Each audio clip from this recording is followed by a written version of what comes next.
As Energy Forum, we were working in off-grid areas where people do not have access to grid. So we were trying to introduce renewable energy technologies. Originally, we had the privilege of introducing micro-hydro in the hilly areas. But for the dry zone, we had no options. So we were trying to introduce new technologies. There we came across this biogas as an option. Originally, we were using Chinese type biogas units, which are linked with the cattle sheds. So we tried that and we proved in a community setup. So we were trying to replicate that.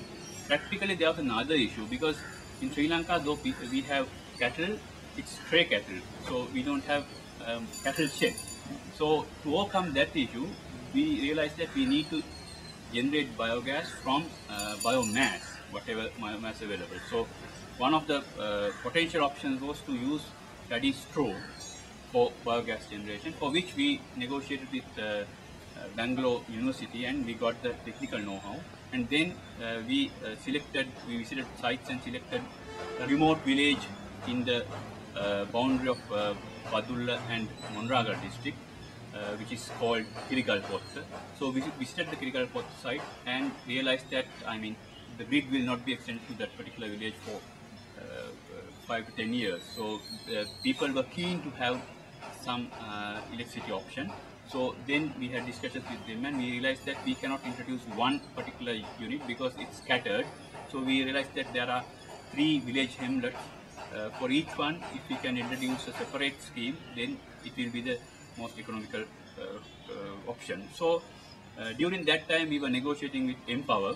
So they accepted our proposal and they were assisting us to establish this one. So since then we selected one particular village hamlet first, and then we mobilized the community and formed the Village City Consumer Society.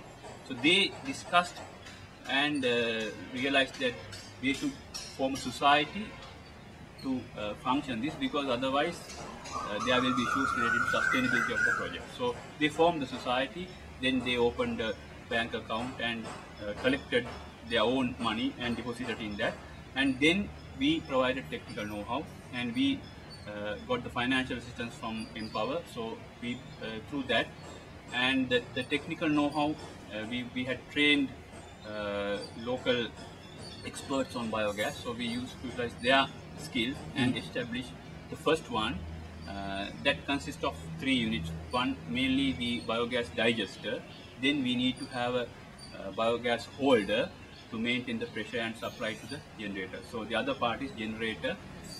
There we have a gas filter and we have a very small powerhouse. Then we established a mini grid providing electricity to the members of that society. So that's the construction part is complete.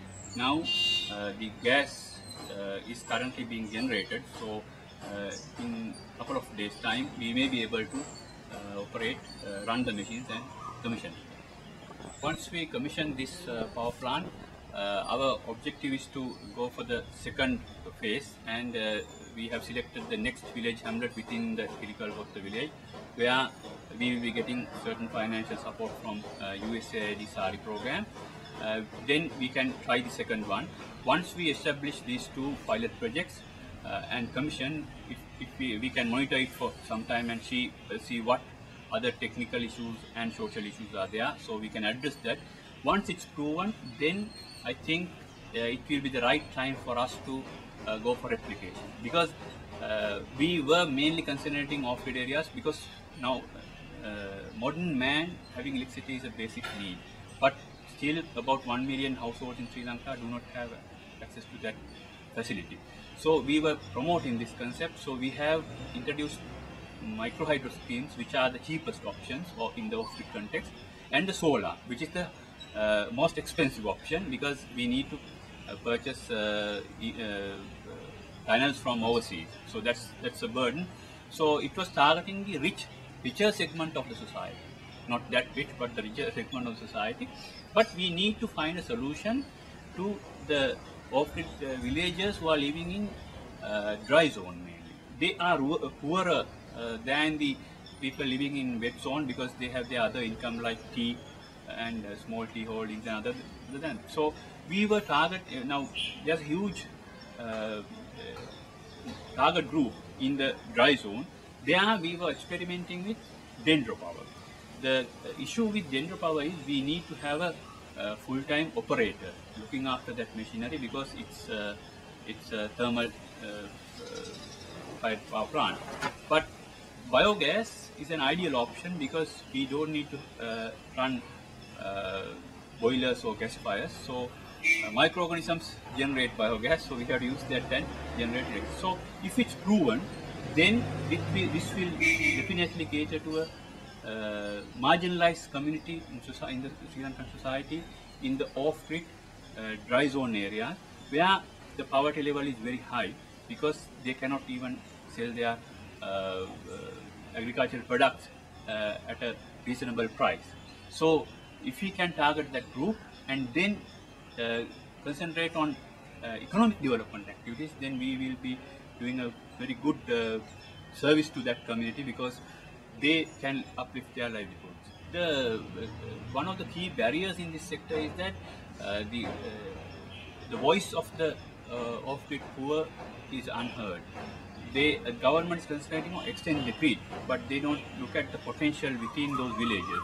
So there we need to assist them to identify and assist them to come up with their own solutions. For that purpose, I think in addition to government's programs, we need the assistance of the well-wishers or those who are keen on uplifting their livelihoods. So I believe the expatriates and the other groups worldwide can help this community because we feel that once these technologies are proven, we need the assistance of the outside parties in addition to the government's role because we cannot depend on government.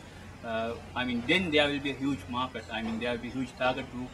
The marginalized communities can get benefited from this. It will be a very good support to that community. Yeah. Do you think there's any sort of scope for these technologies in the redevelopment of the north and the east of the country?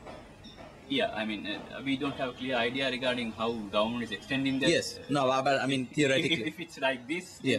Then, as it was like earlier, I mean, then there's a huge potential because villages are scattered. Mm. That's the major area. Mm. Now in the south, it's only the Monragala and some parts in Ampara that has this market, but bulk of the community should be along that north and east area. Mm. In the north central province, Anuradhapura district, grid is extended to a pretty rural areas to a certain extent. So I think if government, I mean, we were influencing government to have integrated plan. Mm. Instead of just extending the grid, if they can have an integrated plan for grid and grid to electrify 100%, then it's the ideal solution. But still, we couldn't. But there is potential there. Yeah, those areas. If it's true, I mean, because they are mainly agricultural communities, so they need. I could mention that they need the fertilizer. Mm. This is an ideal soil conditioner. Mm. It has been recommended by. I mean, it's proven that biogas study is very effective. Mm. All right. Thank you.